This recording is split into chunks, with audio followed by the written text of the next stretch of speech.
Nia and Dia were both standing there with looks of shock on their faces. Nia turned to her twin with a smirk. I looked at Carter and then at Dia and smiled. I silently thanked whoever was responsible for the pairing of mates. My best friend deserved an amazing mate, and he got one. And my cousin had gotten lucky with Carter. When I glanced at them both, they were still just staring at each other. Sighing, I pushed Carter toward Dia. He clearly needed a push. Carter glared at me, and I laughed and pointed toward my cousin. Nia also gave Dia a little push before coming over to me. The new mates needed a little privacy, it seemed. Nia hugged me, and I told her she looked beautiful. Our moment was interrupted by Sophia and Luke. "Well, that was a nice surprise," Sophia said. I nodded and smiled. I was very happy that Carter and Dia were mates. When I turned around, they were chatting and smiling. Carter held Dia's hand, and they made such a cute couple. Maybe I was biased. "Well, ladies, I have to leave you. I need to talk to some of the others," Luke said, kissing Sophia on the forehead. We waved goodbye to Luke, and Sophia dragged Nia and me to a booth. We got comfortable, and Nia started chatting about pack life. She told us how since she and Dia turned 18, the unmated males of her pack would follow them around everywhere. They wanted to be mates with one of the twins because their dad was the beta of their pack. Nia told us how annoying it was, and there was one pack member who wouldn't take no for an answer. I told Nia they wouldn't come near you today because you are with the Lycans. I glanced at Sophia to see her reaction, but instead saw tension in her face. Looking around, I saw many Lycans looked tense. They looked like they were trying to be happy, but it wasn't working. I could see that they were tense, and I wondered why. Turning back to Sophia, I was about to ask her, but the tension I had seen before was now no longer there. I glared at her happily chatting with Nia. After being friends for years, I knew she was hiding the fact that something was wrong. Sophia avoided eye contact with me, and then I decided to say something.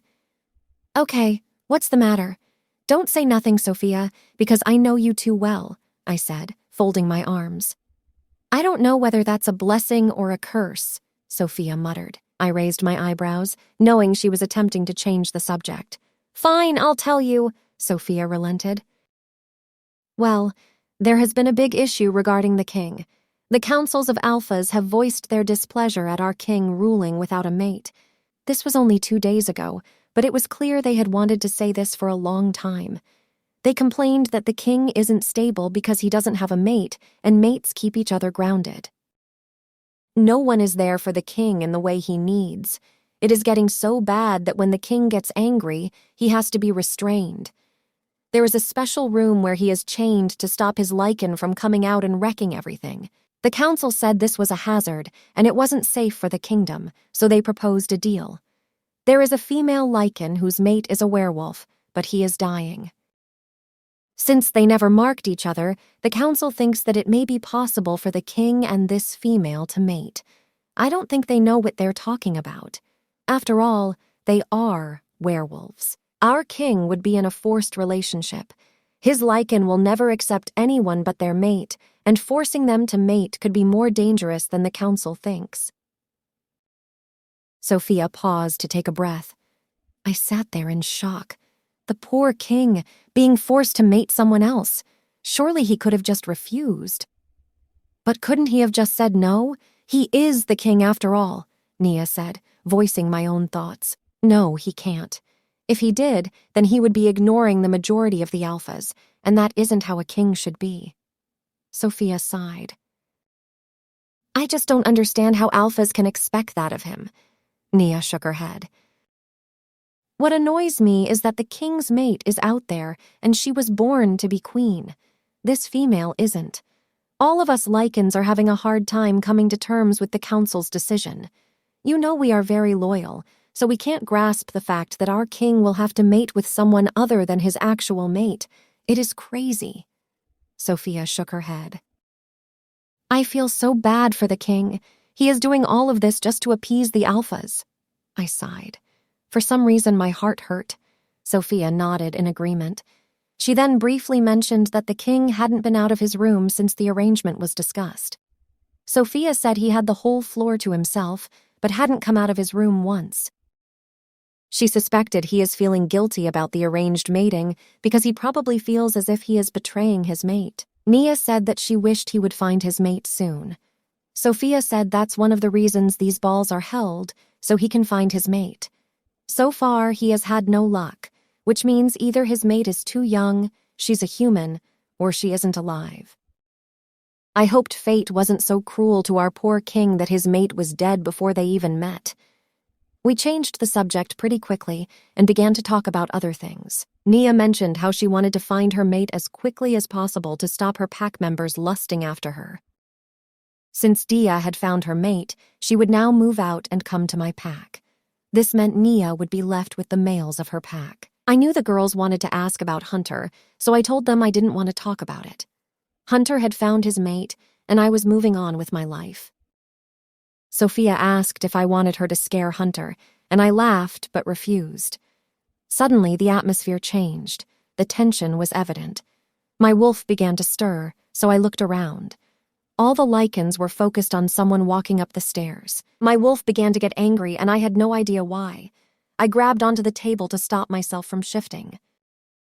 Never in my life had I felt this angry before, and never had I shifted because my wolf couldn't control herself, and I couldn't control her.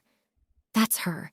That's the Lycan female, Savannah, Sophia whispered. I stared as Savannah calmly walked up the stairs as if she were oblivious to all the dirty looks and cold stares she was receiving. She was gorgeous, though. Her long blonde hair flowed down her back in waves, and she wore an amazing black dress that complemented her so very well. I felt my wolf stir again, and I took deep breaths to calm my wolf. Lycans all around the room stared at Savannah in disgust, but she held her head high as she disappeared. She's probably gone to see the king, Sophia said, sighing. As soon as she said that, my wolf growled. I felt her anger take over me.